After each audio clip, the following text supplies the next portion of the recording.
This video provides a step-by-step guide to installing and configuring OneMerge Free Edition. I'm going to follow the steps here that we provide on the Getting Started with Free Edition page on the OneMerge website.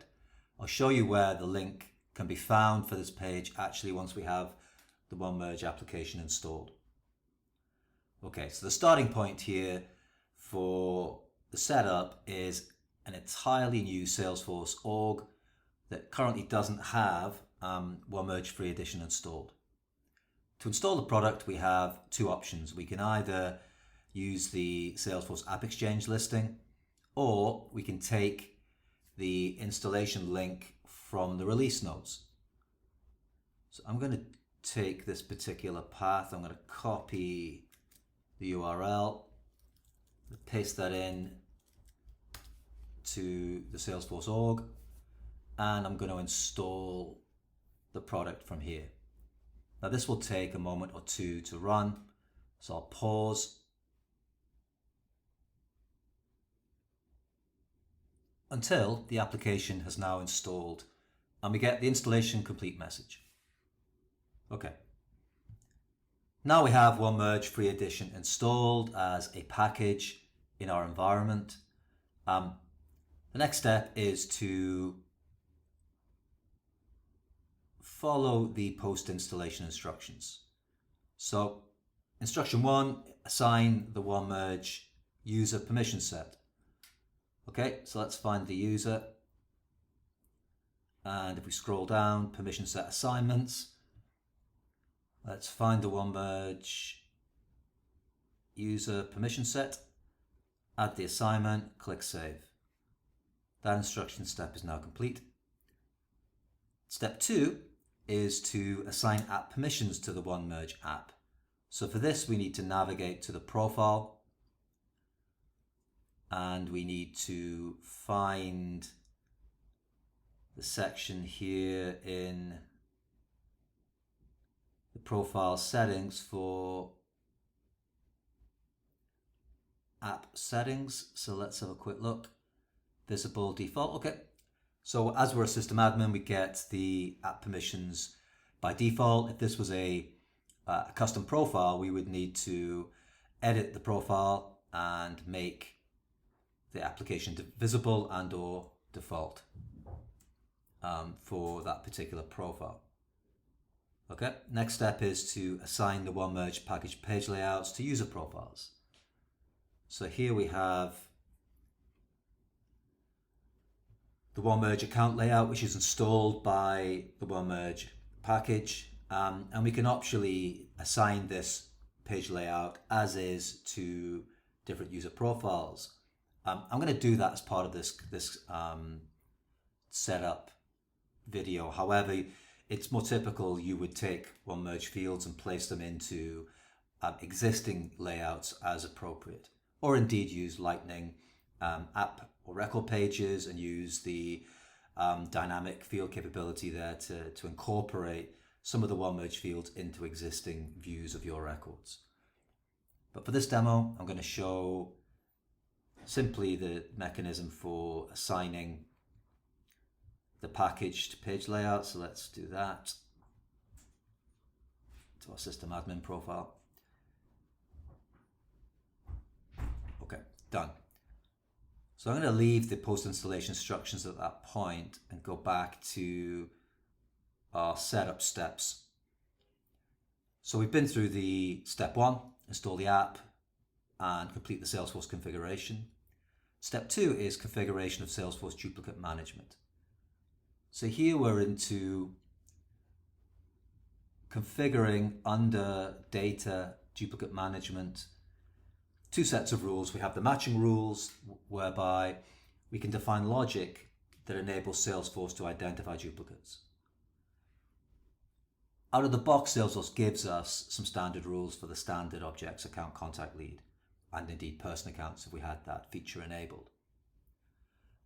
What those rules do is encapsulate some fuzzy logic around addresses, contact details, and so forth that give us a good, solid starting point. But we can define custom matching rules, custom matching logic, and advanced matching algorithms that can be really fine-grained and detailed in terms of how records are matched, the criteria used, how we partition records. We may not want to match across market or brand or geographic boundaries and so forth. So lots of complexity can be built into these matching rules.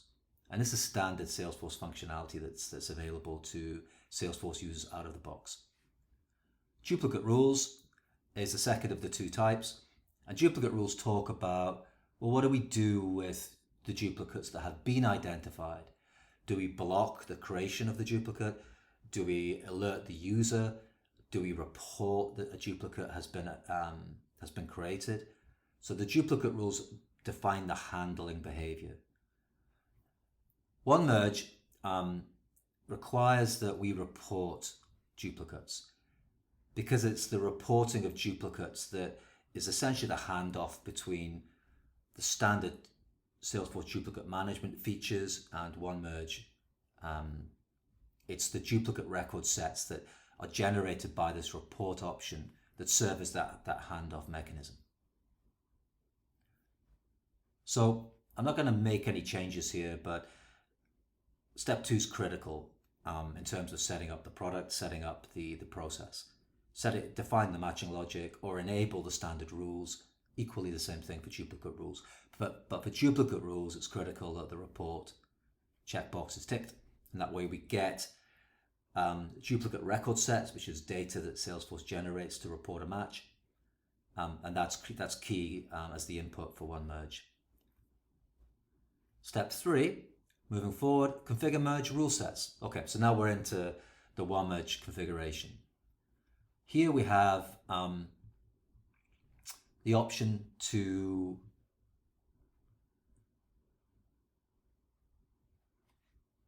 work with the standard out-of-the-box merge rules. Again, we provide merge rules for the standard objects, as we saw for the Salesforce duplicate rules and matching rules. You get something out of the box that can be taken as is or can be configured. Our merge rules sit within merge rule sets. So here we have the account merge rule set. We have the merge rules that are grouping fields and providing priority factors. We have the logic that helps us define the decision, the deciding factors that play a part in determining which record in a group of matches or a group of duplicates actually is retained as the master. Something needs to say, okay, I've got 5 duplicates, which one am I keeping? It could be that we want the oldest, most mature record to be retained. There could be other factors. It could be where the data came from. It could be the quality of the data. It could be different fields that are or attributes that are populated on that record. It could be the fact that the record is portal enabled, potentially. So lots of factors can play a part in determining which record should I keep from this set of duplicates. And these fields here we see, master record priority, the field and so forth, they all play a part in that logic. Then we have the merge rules themselves, moving forward to step 4, where we're configuring merge rules such as billing address, group the fields together, determine the priority. In this case, it's the newest. We have OneMerge will record updates that are applied specifically to the billing address. So when we talk about working with the most recent, should I say, billing address, we know it is that we have a reliable timestamp to work with because OneMerge is maintaining that data for us. So merge rules, group fields, add priority. And this is how we're able to populate the master record or the retained record with the most intelligent data possible. It could be the most recent contact details, the most recent address in this case, as we see on screen. It could be quality, system trust. All these different factors can be combined to really develop intelligence around how the master record is populated. And now finally, we're on to scheduling the merge job. So again, as I did with the duplicate management features, I'm going to leave the out-of-the-box functionality running as is. And I'm going to jump back to or jump into, I should say, the OneMerge application. Let's see if I can drag that further up. Okay, maybe not. So we've installed OneMerge. It's now visible to this profile. We have our guided setup here that we can use to configure the merge behavior. And that gives us a step-by-step view into configuring those merge rules I've described, configuring the master record, decision, etc. But also gives us a means to schedule the merge job. So here I'm going to stick again with a count. I'm going to run this job hourly, and I'm going to run it on the, let me say, 10 minutes past the hour. So that's that job scheduled. And we can see the merge job status there. It's got the account merge job. Its next time it's going to run is 1:10 this afternoon for me. And that's all we need to do. That is all we need to do in terms of scheduling the merge job to run. What we'll find is that when 1:10 this afternoon comes around, we'll see a merge job record created here in the merge job tab, and that will give us the statistics, how long the job ran for, how many records were merged, and so forth. Now, just to kind of show how that works, I'm going to show a very basic example. I have an account here, Vertex Luxury Goods. I'm going to create a duplicate of this.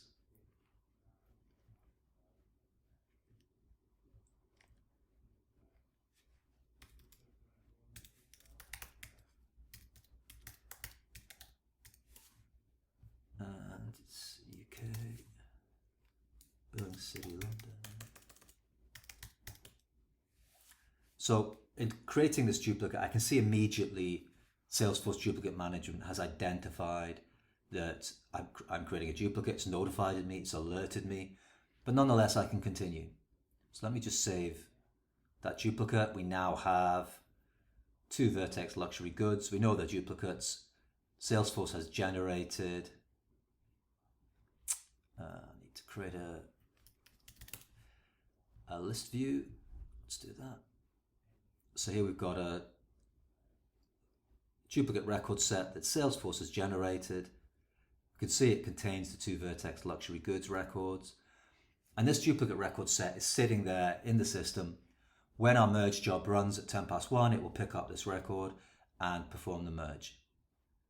So I'm going to pause here and we'll allow the merge job to run, and I'll resume the video once that's happened, and we'll take a quick look at the outcome.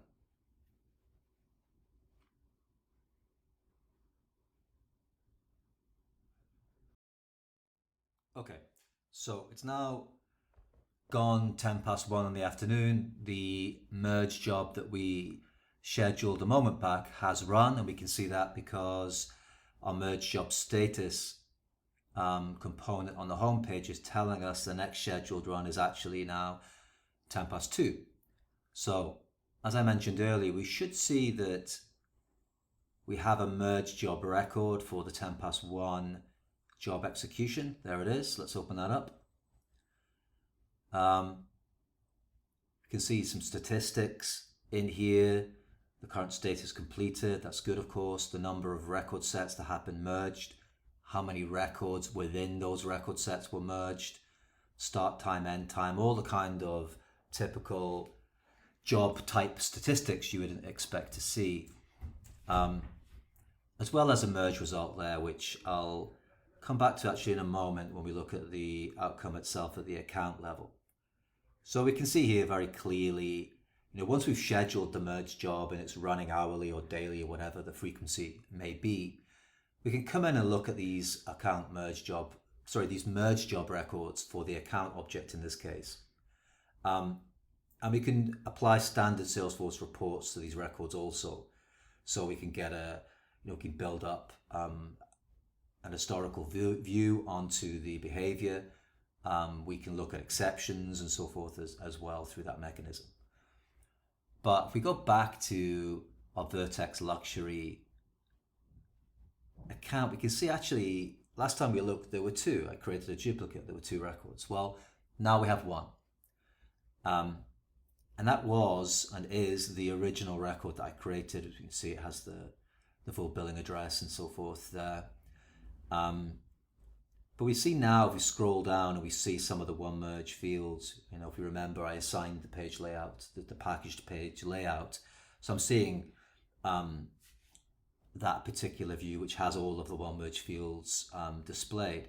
We can see that the record, our original Vertex record, now is a master record. You can see it was merged at 1:10. I can see the merge rule set identifier and so forth on here on this record. I can also see some lineage data also that talks about how fields have changed over time. Had we changed the name or we changed the phone number, we'd be able to see back in time how those field values had changed and actually restore prior values. So as well as OneMerge giving us merge rules, which talk about how data is merged intelligently, how we get a master record, which is as intelligent as possible. We also have the means to look back and say, okay, how did that, what's happened to this record? What merge rules were executed? When did these changes take place? What was the source record? All of those types of questions can be answered through this data lineage view that we have here. The other tool we have at our disposal there is the merge result. And we saw that linked at the merge job level as well. And these merge results really give us quite a forensic view into all the decisions that have been taken by the merge engine in respect to which record should be the master, and at the merge rule level, which record is the winner for that particular merge rule. Which record are we going to use for the billing address or the mobile number, etc. So all of that information is visible here against the merge result, and we get one of these records every time the record's merged. And that means we can look back in time and see everything that's happened to a given record and revert those changes if we want to. And we can revert those changes at the record level using this rollback mechanism. So if we took an example that the Vertex account has been merged 4 or 5 times, we can put that record back to the state that it had maybe at the second merge.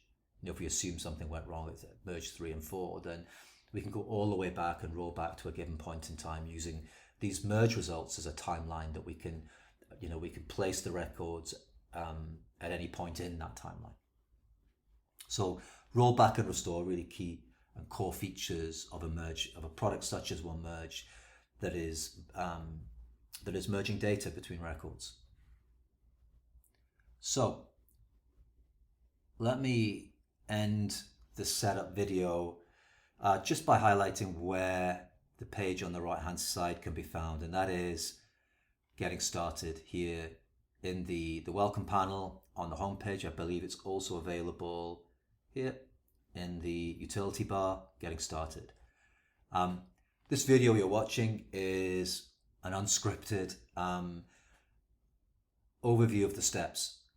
We'll place this video, I think, into the getting started page to give something to watch alongside the text that we're providing. But in the fullness of time, I think we'll tidy this up and provide a more polished getting started video. But hopefully for now, this video has been useful to watch and will be helpful in terms of understanding how to configure OneMerge Free Edition and also how to run and view the outcome of the process. Okay, thank you for watching.